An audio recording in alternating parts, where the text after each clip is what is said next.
Memang nafsu-nafsu yang harus kita kerjakan, yang mutmainah, itu sudah sangat jelas sekali ya. Yang amarah itu jelas dilarang, sangat dilarang. Makanya bukannya istilahnya kenapa sih sakit kok, kalau di acara kita diawali dari amarah, memang betul. Amarah itu memang dilarang oleh Allah karena amarah itu hanya sifat-sifatnya setan. Tapi kalau kita kerjakan setiap hari itu akan menumpuk.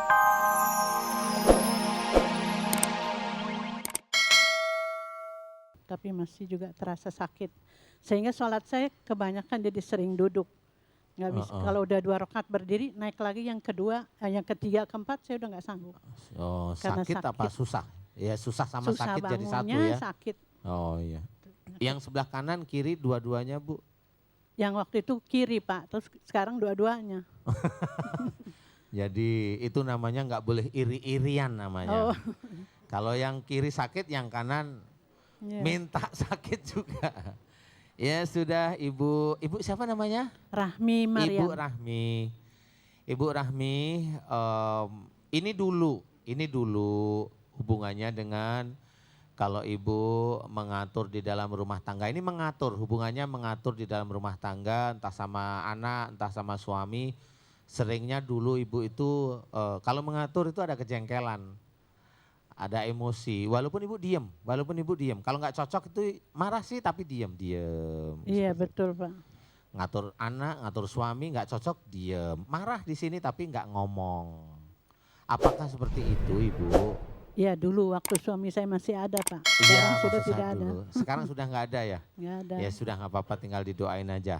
Amin. Ibu Rahmi, kalau Ibu benar-benar serius ingin sembuh karena Allah, Ibu harus belajar untuk berubah. Lutut ini berhubungan dengan sehari-hari kita mengatur kehidupan kita dengan keluarga sehari-hari. Kalau memang Allah sudah memberikan peringatan, ayo kita kembali ke jalan Allah. Salah satunya adalah memohon ampun pada Allah. Istighfar dulu, kemudian berdoa, ya Allah jika lutut saya sakit, kiri dan kanan ini disebabkan dulu sampai saat ini, enggak apa-apa, dulu sampai saat ini jika saya mengatur dalam keluarga saya, dengan anak saya atau dengan almarhum suami saya sering jengkel walaupun saya simpan. Jika itu salah dan dosa di hadapanmu ya Allah, saya mohon ampun kepadamu. Udah itu, kemudian diulang lagi, doa itu diulang lagi dengan tenang. Sampai hati Ibu santai. Kemudian di akhir doa mohon, ya Allah aku mohon agar Engkau berkenan memberikan kesembuhan atas sakit yang ada pada kedua lututku. Amin. Seperti itu. Insya Allah kalau doa Ibu cukup baik, kemudian amal soleh Ibu cukup besar, Allah insya Allah akan mengabulkan doa Ibu dengan sangat cepat. Amin. Paham ya Bu ya? Paham. Belajar untuk memahami. Ibu banyak senyum, kalau ngatur nggak bisa senyum aja. Kalau mau marah istighfar. Udah itu aja. Insya Allah nanti lutut ini bisa hilang nanti Bu ya. Iya ya. Terima kasih. Sakitnya maksud saya, sakitnya. Maaf lu. Sudah paham ya? Saya juga mohon maaf. Karena suami saya sudah meninggal 5 tahun yang lalu. Kesini tuh saya masih ada suka, karena anak tiri banyak Pak. Masih suka ada hal-hal yang mengganjal di hati. Tapi saya nggak bisa bicara gitu. Oh ya, Ibu simpan, nanti Ibu bicara di dalam kantong plastik, baru nanti keluarin di luar. Ibu santai aja, yang penting Ibu jangan sering jengkel walaupun dengan anak-anak sekarang. Jangan sering jengkel, intinya pada waktu mengatur jangan sering jengkel. Selama Ibu santai, selama Ibu senyum, selama Ibu nggak cocok dengan para beliau ini dengan santai, dihadapi dengan santai. Insya Allah ini lutut ini aman insya Allah, hanya itu aja. Pak, makasih. Apa yang Ibu kerjakan kalau itu bisa menjadi manfaat, itu bisa menjadikan amal soleh Ibu, kerjakan. Tapi tidak dengan emosional. Paham Bu maksud saya? Ibu tidak bicara dengan saya pun saya paham, nggak apa-apa. Yang penting Ibu menjalankan kehidupan sehari-hari, jangan menyimpan marah. Hanya itu aja. Paham? Paham. Mudah-mudahan manfaat Ibu Rahmi dan mudah-mudahan Allah memberikan kesembuhan dengan cepat. Amin. Amin ya rabbal alamin. Terima kasih Pak. Assalamualaikum warahmatullahi wabarakatuh. Waalaikumsalam. Waalaikumsalam warahmatullahi wabarakatuh. Baik Ustaz. pertanyaan tadi bisa Ustaz jawab, artinya bagaimana mengendalikan hawa nafsu. Iya. Silakan Ustaz. Iya, memang salah satu pelajaran dalam mengendalikan hawa nafsu itu adalah ilmunya. Kalau saya melihat ilmunya itu, kalau memang kita ilmunya instan kayak kita mendengarkan pengajian itu umpamanya langsung. Kalau kita mau marah, kalau kita punya keinginan yang terlalu berat, terlalu menggebu, cobalah dengan mengucap astagfirullahaladzim. Tapi kalau kita ingin ilmunya itu mengetahui banyak, ya kita sering baca Quran. Karena di situ tuh banyak nafsu kita yang diminta oleh Allah Ta'ala jangan dikerjakan. Jangan dikerjakan seperti itu. Jadi malah insya Allah lebih banyak kita membaca Quran, mendengarkan pengajian. Kemudian saya yakin nafsu yang sering muncul pada diri kita yang khususnya tidak baik, itu akan mulai teredam. Juga pada lingkungan-lingkungan baik. Kalau lingkungan kita nakal-nakal ya biasanya kita ikutan sih. Seperti itu insya Allah Albert. Iya, ya. Baik, artinya bahwa Islam ini tidak memerintahkan kita untuk mematikan nafsu. Tidak, insya Allah tetapi tidak. mengarahkannya. Ustaz. Mengarahkan, insya Allah seperti itu. Ya. Nah, ada istilah nafsu syahwat sama hawa nafsu. Bedanya apa tuh Ustaz? Kalau syahwat larinya ke sono biasanya. Ke sono mana Ustaz? Tolong dijelaskan Ustaz. Kesono ya, nafsu syahwat ini salah satu nafsu yang istilahnya dinaskan oleh Allah Ta'ala hubungan antara suami istri. Syahwat ya. Iyalah itu. Dan itu bisa jadi nyantai kalau memang dalam berhubungan tuh nyantai. Baik Ustaz, ini sudah subuh jangan ngomongin syahwat ya. Kita akan melanjutkan kembali tema kita pagi ini, yakni umbar nafsu dapat musibah. Baik Ustaz, silakan untuk dilanjutkan. Iya. Yang mana yang dilanjutkan? Bicara tentang masalah nafsu tadi Ustaz. Kan iya. ada nafsu lawamah, ada nafsu amarah dan lain sebagainya. Iya. Silakan Ustaz. Memang nafsu-nafsu yang harus kita kerjakan, yang mutmainah, itu sudah sangat jelas sekali ya. Yang amarah itu jelas dilarang, sangat dilarang. Makanya bukannya istilahnya kenapa sih sakit kok kalau di acara kita diawali dari amarah, memang betul. Amarah itu memang dilarang oleh Allah karena amarah itu hanya sifat-sifatnya setan. Tapi kalau kita kerjakan setiap hari itu akan menumpuk terus-menerus sehingga akan menjadi permasalahan dalam diri kita.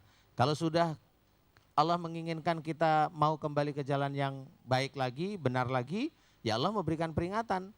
Bagi kesalahan dan dosa-dosa kita akan dimunculkan, yaitu sakit yang berhubungan dengan perilaku-perilaku kita yang tidak pernah atau kurang pas di hadapan Allah. Hanya seperti itu, dan sakit itu hanya peringatan. Sehingga kalau umpamanya mengumbar nafsu bisa menjadikan musibah, ini adalah nafsu-nafsu yang tidak baik. Kalau yang kita umbar adalah nafsu mutmainah, insya Allah itu akan menjadi suatu yang kebaikan.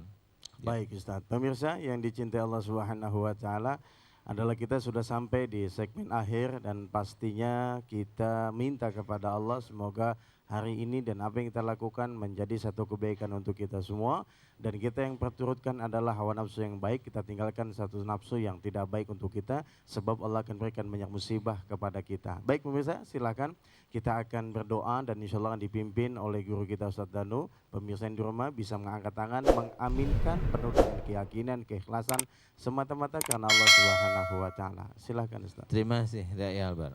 Alhamdulillah Bapak Ibu jamaah Masjid An-Nida dan juga pemirsa Bengkel Hati yang dirahmati oleh Allah. Amin. Marilah di akhir acara ini kita berdoa, belajar dengan tulus, belajar dengan ikhlas dan berdoa. Mudah-mudahan doa kita dikabulkan oleh Allah Ta'ala. Amin, amin ya rabbal alamin. Bismillahirrahmanirrahim. Alhamdulillahirabbil alamin. Allahumma shalli ala Muhammad wa ala alihi washabbihi ajmain.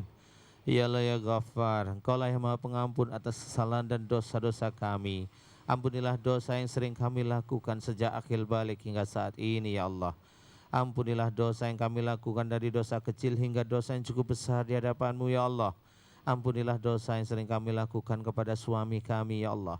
Dosa pada istri kami, dosa pada anak-anak kami, kepada saudara-saudara kami, kepada teman-teman kami, pada hamba-Mu yang lain ya Allah, dan juga pada makhluk yang diciptakan di muka bumi. Ya Allah, ampunilah dosa yang kami lakukan cukup besar di hadapan-Mu ya Allah.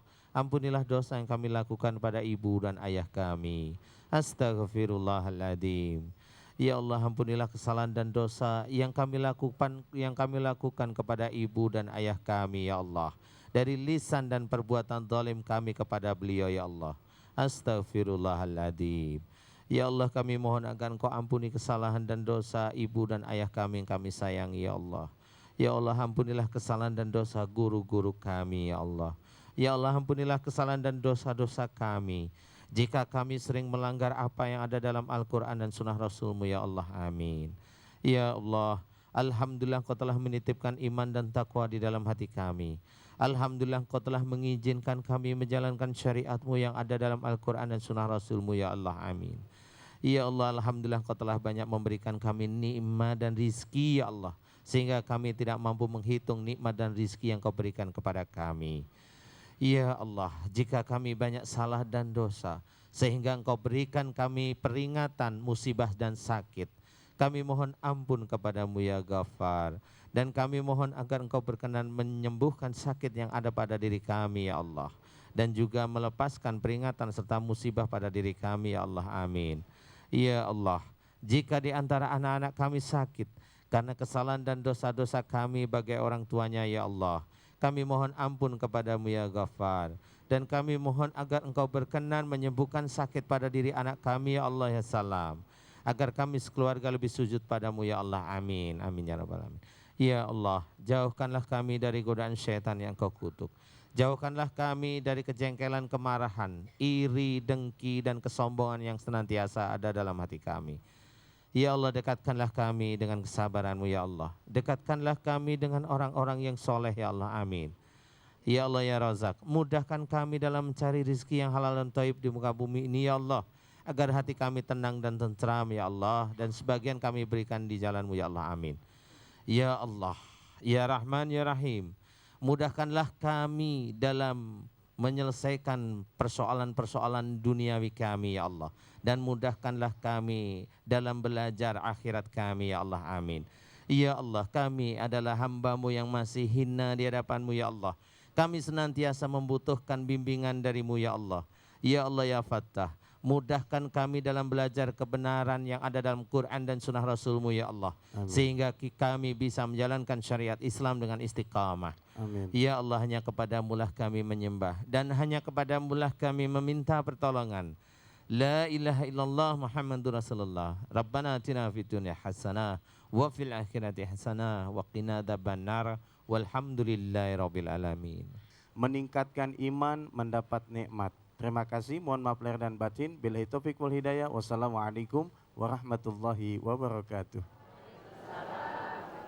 Bismillahirrahmanirrahim. Iqra bismi rabbikal ladzi khalaq. Khalaqal insana min 'alaq. Iqra